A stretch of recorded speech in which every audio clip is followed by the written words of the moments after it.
I'm Allison Eyring, organization psychologist, CEO, and endurance athlete. I've spent the last 25 years helping companies solve the people and organizational challenges of growth.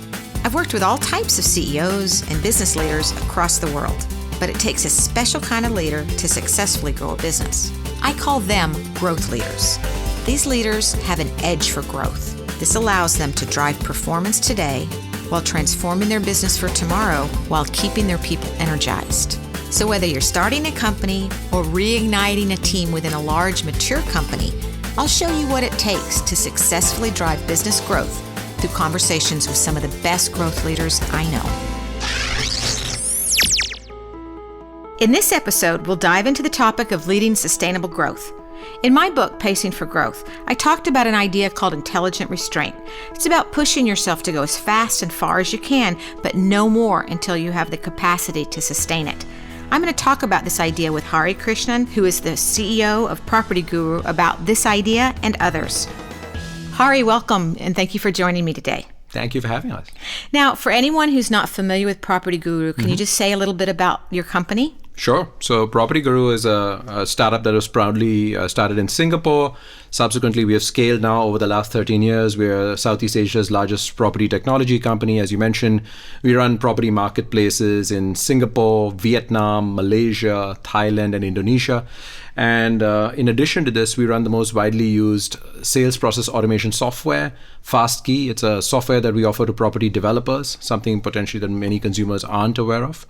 We run the most prestigious property awards platform, Asia Property Awards. That's in 15 countries across the region, across all of Asia. And then just very recently, we launched PropertyGuru Finance, which is a property marketplace for mortgages here in Singapore.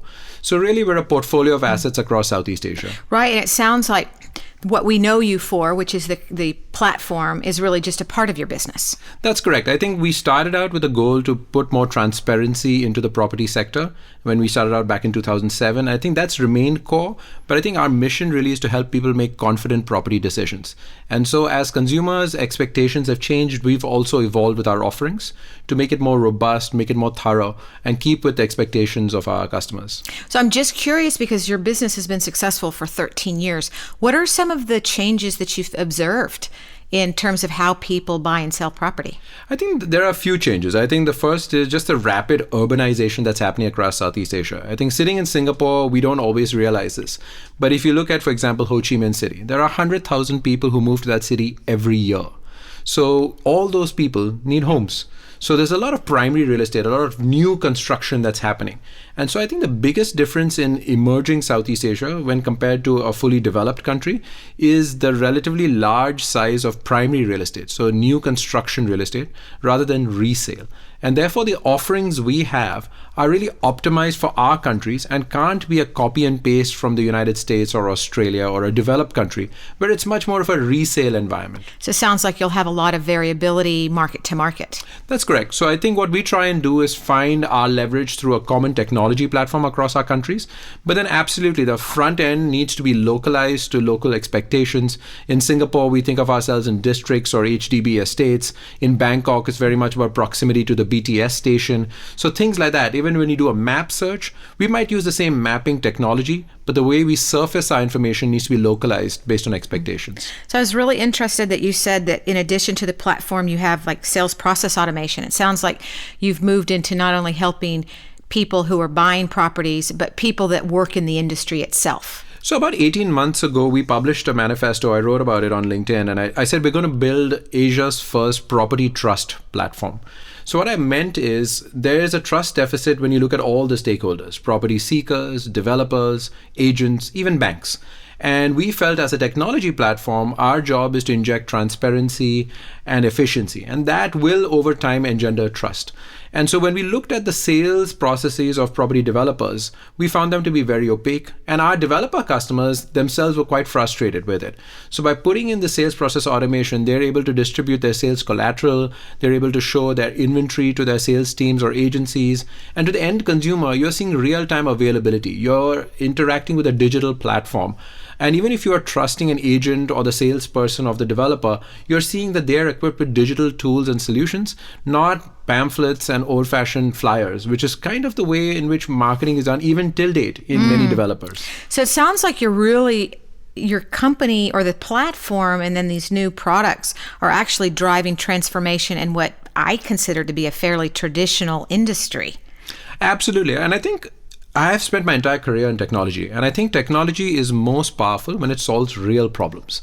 And I think in this sector, the lack of information, the information asymmetry, has created inefficiency for everyone. Now, some people have benefited from that in the historically, but what we've seen over the last 5 or 6 years is a contraction in the real estate sector in Southeast Asia, driven largely by the fact that either people can't access good financing, or people don't trust the quality of the real estate that's being built. They aren't happy with the pricing to value trade-off that they're perceiving. So everyone is losing. So we have a lot of real estate that remains unsold.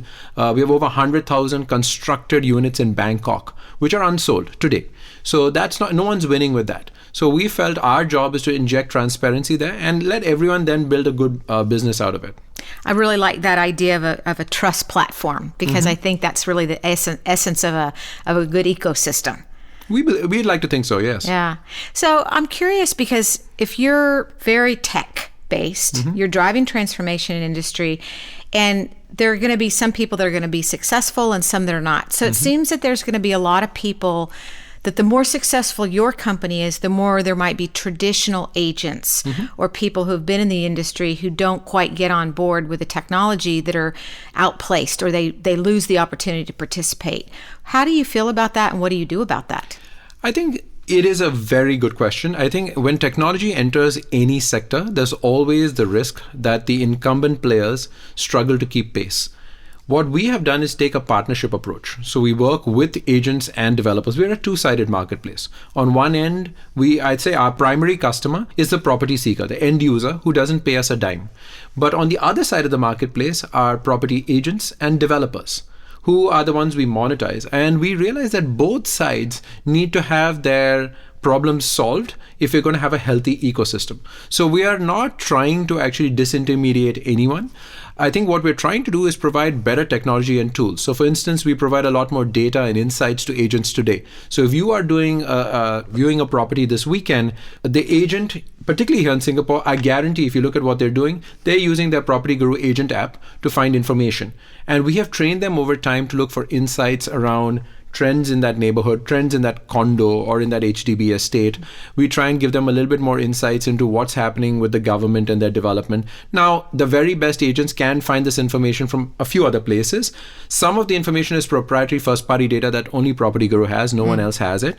But I think what we try and do is bring it all together in one nice interface, one dashboard makes for it them. easy. So I think the goal is not to do that. But I think if someone is stubborn about using their old practices, yes, there is a risk of displacement, but this is not different from traditional travel agents or traditional recruiters, other industries that have got disrupted when people did not evolve with the technology. Sounds like industry where people really need a growth mindset and belief that they can change and grow. Absolutely. You and I have spoken before about the idea of responsible tech. Can you say a word about that? Sure. So I think the genesis of this is, again, I've spent about 20 years in technology, the last 15 or so here in Asia, digitizing industry after industry. And I referenced a couple of them. I have been in online travel, recruitment as well with prior companies. And in some of these companies, as a technologist, my goal was primarily to inject transparency and efficiency, not necessarily to look after the well-being of the incumbent player. That was, at least wasn't my attitude at the time.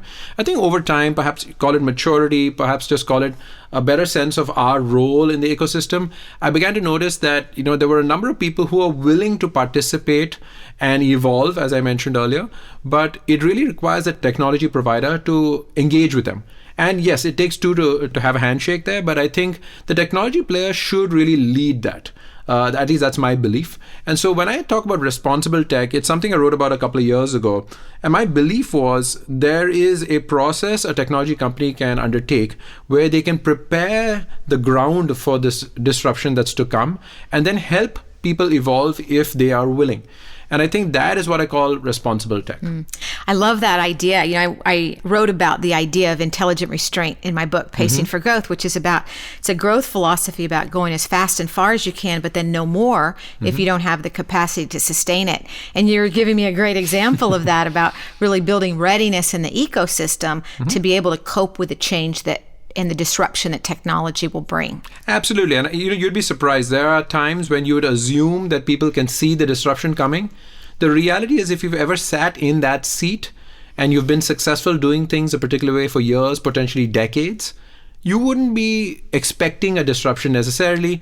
You've probably seen many ups and downs. You might just treat it as a cyclical change in your industry rather than a complete systemic shift. And I think it is very important that you don't make assumptions about this and help people get ready for disruption.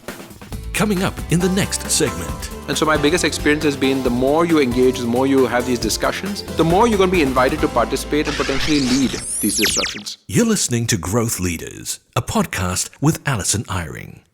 What would you say is your greatest insight as a growth leader about how to be ready for disruption?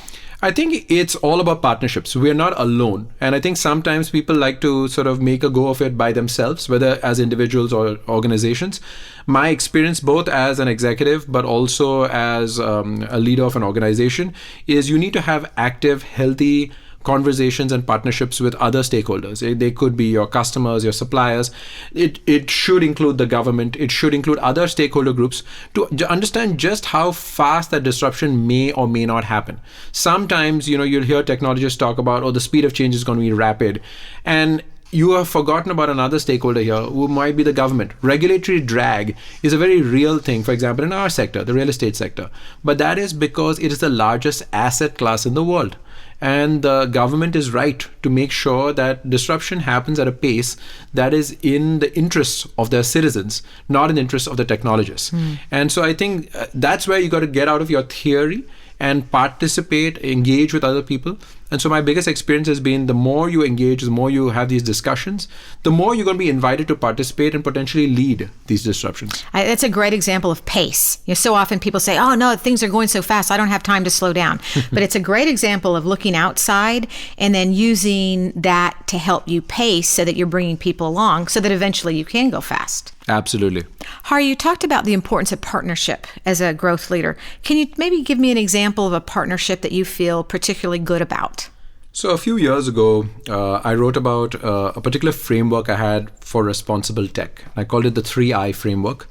The 3 I's stand for inform, inspire, and introduce.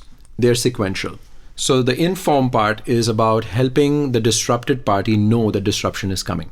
In this case, we had Minister Chanchun Singh, who was leading the NTUC at the time, get up on stage at one of our agency summits and inform agents that disruption is coming. Technology-driven, consumer expectation-led. And they need to get on board with that. The final I is introduce, and that's all about, if the person has particular skills that could be used in another industry, could we introduce those individuals, the disrupted, to that other industry as a technology provider. But the middle I, inspire, is where we struck a couple of very interesting partnerships. The first one was with NTUC's U-Learning Hub. So the U-Learning Hub was really about upskilling the willing. It was all about upskilling Singapore's workforce. And in this case, we co-developed a digital skills program for property agents here in Singapore. It wasn't specific to PropertyGuru. It's for them to just understand about search engines, social media, property portals, other forms of technology, including technologies which can help them be more productive and efficient. And we participate in designing the curriculum. A couple of our employees participated in delivering the curriculum to these agents. And I thought it was a great partnership because it met everyone's objectives, the government's, ours, as well as obviously those agents who were beneficiaries. So that was a partnership we were very proud of. Another one, which was also about inspiring, was with INSEAD, the business school here. I'm an alum, and so I reached out to the dean and I mentioned this 3I framework to him. And he said, well, a lot of product managers in the future are going to be MBAs. A lot of our current students are going to grow up and build technology companies. PropertyGuru is an INSEAD startup, started by one of my classmates, actually. And so he said, what about the future innovators? How are they thinking about their responsibility? And so we did a joint hackathon with INSEAD's MBA class. So we had our engineers, our data scientists, etc., participating with the current MBA students at INSEAD, and we held it on campus, and it was a 24-hour through the night kind of thing. And we judged it on campus. Each team had to have INSEAD MBAs as well as PropertyGuru employees, technology employees. And it was great for these future entrepreneurs, product managers, what have you, to really immerse themselves in thinking about the responsibilities they have when they come up with innovative solutions. I think that's such a great example of a partnership because it also makes you be cool, right? It makes you be a more appealing employer, and it gives you more insight into what future employees are thinking about. So I think that's a really awesome partnership. I'd like to know a little bit about how you think about sustainable growth, particularly in a business like PropertyGuru. How do you think this relates to the idea of intelligent restraint? When you think about any organization, and when I think about PropertyGuru, it's really about how do you build a business that is capable of lasting over a significant period of time. Yes, you have your responsibilities around your shareholders' returns and being able to generate a profitability levels which are growing over time. But I really think more and more people are thinking about it in the sense of a stakeholder philosophy and thinking about your role within a community, within a society. And so when I think about sustainable growth, it is one, yes, the most obvious one, which is how sustainable are your revenues and your financial performance, if you like. But I think very much allied to that is how sustainable are your business practices so that it keeps up or in some cases leads the way when it comes to customer expectations, society's expectations. And I think what's interesting with sustainable growth is it's also linked very much to sustainability in the context of the environment. And I think that's something that we're getting more passionate about. I'm going to ask you about environmental sustainability in a second, but I just loved your thoughts about sustainable growth because I think that a lot of times people say to me, business isn't a sprint, it's a marathon. And I say, no, it's not about being able to run a marathon. It's about having the capacity to do a lot of marathons and not break down. Mm-hmm. And I think that that's really the challenge of sustainable growth is to have that capacity to be able to go fast and far and to not hurt people, to not hurt the ecosystem, to be able to contribute in a positive way to the bigger economy. Coming up in the next segment. But as I like to say at PropertyGuru, it's in our hearts and minds or it's not there at all. That becomes very important. You're listening to Growth Leaders, a podcast with Alison Eyring. You mentioned environmental sustainability, and I know that recently you took your team on a very interesting offsite. Say a bit more about that.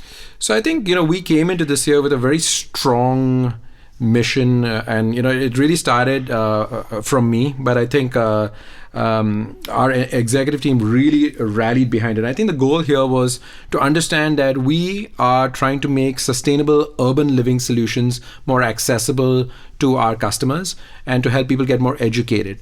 But as we wanted to get more immersed in it, we partnered with the Waterways Watch Society, an organization here in Singapore, and did a team building event where our executive team went out in 2-person kayaks on the Marina's reservoir and actually cleaned the reservoir of plastic bags and a lot of other garbage, which you would be surprised even a beautiful city like Singapore has. And it really helped us understand that Singapore has really become a cleaned city, which means while we continue to evolve and clearly are a fully developed country in some ways, the mindset of keeping your environment clean remains a journey that this country is going on.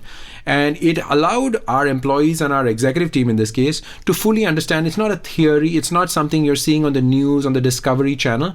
It's in your home, it's in the waterways of the city you live in. And when you're picking up a dirty plastic bag with your hand, there's something very visceral about it, which makes it very real and drives the passion. But it also was a whole lot of fun. It was a beautiful overcast day. We're out on kayaks and it's out here in Singapore. Mm-hmm. So I think it was a real win-win for our team. I love that. How did that impact your team in the longer term? I think immediately as we came back, we started this multi-year program. We're calling it Green Guru, and it's really much more about impacting our external stakeholders, but even more so, we have 1,300 employees in 5 countries, and we said that's 12 or 1,300 families that we can impact. Our employees, but their spouses, their parents, their children, whoever else. And I think it's really about educating them and driving certain changes in behavior. And what I asked of the executive team is for people to put their hands up and talk about how they would like to own this or to champion it. And so we're seeing already many of these initiatives come live. Everything from much better recycling facilities available in each of our offices, no more single-use plastic. In 1 month, we purged it from all our offices. We're providing editorial content on even in Property Guru Singapore, which talks very much about green practices that are available so that consumers here in Singapore can think about how to run their household or maybe their condominium in a more green fashion. So I think, and this came from individual executives who put their hands up and said, I would like to own this and drive this to completion. So I think that's a really key part of creating any kind of sustainable change is really having ownership and then empowering people to take action. And then Absolutely. Also tracking it and having an expectation that they would create something that would last. Absolutely. And I think that's kind of my role. I'm the executive sponsor. I'm sort of the one who sort of is, out there sort of rah-rah cheerleading everyone. But I think in the end, this has to be a team initiative. And I think success for me would actually be changing these behaviors. We've changed as a household. My kids and my wife and I have changed how we lead ourselves and our lives. And I would love to get inspired by my colleagues and by other people. And I think that's sort of a mindset I'm taking into this. I know some things, but I think there are a lot of other things we could do better, even within our household. And I'd like to learn along with my colleagues in this process. Hari, you've spoken a number of times of creating impact within the organization and in your ecosystem and about partnering. And you're doing all of this across companies that are growing very fast. So I'm wondering, how did you learn how to do those things? Like, what kinds of experiences have you had as a leader that you think have really formed who you've become? I think for me, I have benefited from working in organizations which emphasized learning and development, which emphasized leadership as a core requirement. And I think perhaps most importantly, emphasized culture as a competitive differentiator. So at least two of my previous employers built a culture which wasn't just something that was up in posters or up on walls, but as I like to say at Property Guru, it's in our hearts and minds, or it's not there at all. And I think that becomes very important. If you start by trying to change mindsets, you are then able to understand there is no sort of trade-off between partnership and speed. You can achieve both. So if you're partnering with people, we're able to roll out solutions faster than anyone else in our space. And at the same time, we're partnering with the government, with educational institutions, as I mentioned, and with other corporates and such. Because the goal really here is to the point you made around sustainable growth. If you want to keep going at that pace, and I love the analogy of a marathon runner. If you look at the good runners, they maintain this rhythm. And if you try running along with them, it's actually pretty quick. It doesn't look like a sprinter, doesn't look like Usain Bolt, but it's pretty quick. And the way they're doing that is by, typically when they're training, they got pace setters, they got people who train with them. And I think, the way we lead our lives, the way we run our organizations should be the same. There'll be pace setters within your organization. There'll be people who run out faster, who sort of push you. There'll be others who will help you keep it up when you start getting a little tired. There'll be the people who pass you that water bottle, what have you. So I really like that analogy. I learned that from you today. But I think for me, that's kind of the way I've learned as well. I've had people who have passed me that water bottle, or when I've gone too fast and I turn around and I realize I'm by myself, I've found a way to sort of calibrate myself back down when I was younger. And I think at this stage of my career, I definitely feel like I'm still very much learning, but I'm also at a stage where I can give back and I can help other executives or younger employees learn from my experience already. So I think it's that perpetual giving and taking. You've shared so many ideas with me today about your journey as a growth leader and about how you impact change and growth in your business and your ecosystem. What advice would you give to leaders everywhere about how they can become a growth leader? I think the first is to embrace the fact that you might be very successful and that drives your confidence, and that's a great thing. But having said that, that doesn't mean you're done learning. If you can remain humble while being confident, I think that's a great balance to strike. It is a battle, it is a tension that's there, but I think it makes you a more effective executive because you realize that disruptions come from anywhere. I think coming into this year, none of us could have imagined what would have happened to the world with COVID-19, etc. But I think to the degree that we have the ability to learn and adapt, we're going to be better at leading our organizations. And I'll tell you something, this year is going to be an immense test of leadership. We will be able to see who are the true leaders within organizations, within families, within societies, and who are the others who have positions of leadership but actually fall down under this pressure. And I think the ones who are going to succeed are going to be the ones who are eager to lead and to learn. I love your blend of the need for confidence and humility. I always think that's such a special sauce for leaders. Recently, my company did some research with about 65 organizations where we looked at what predicted business growth, and one of the biggest drivers that we identified was growth mindset. And so it was, as I was listening to you, I was thinking, wow, you are just embodying what a growth mindset is, right? It's about no matter what level you are and how much you've succeeded in, you can learn. Absolutely. And you never stop growing, and you believe others can grow, and you persist in it, and you seek feedback, and you're not too proud to be able to hear it. So I really love that. I think you're a great example of a leader with a good growth mindset. Oh, thank you, Alison. Yeah. You've been wonderful to talk to, and I appreciate your time. So thank you so much for joining me today. No, thank you for having me. Thank you for listening. If you like what you hear, please subscribe to Growth Leaders wherever you get your podcasts. Leave a comment and a rating. We'd love to hear what you think.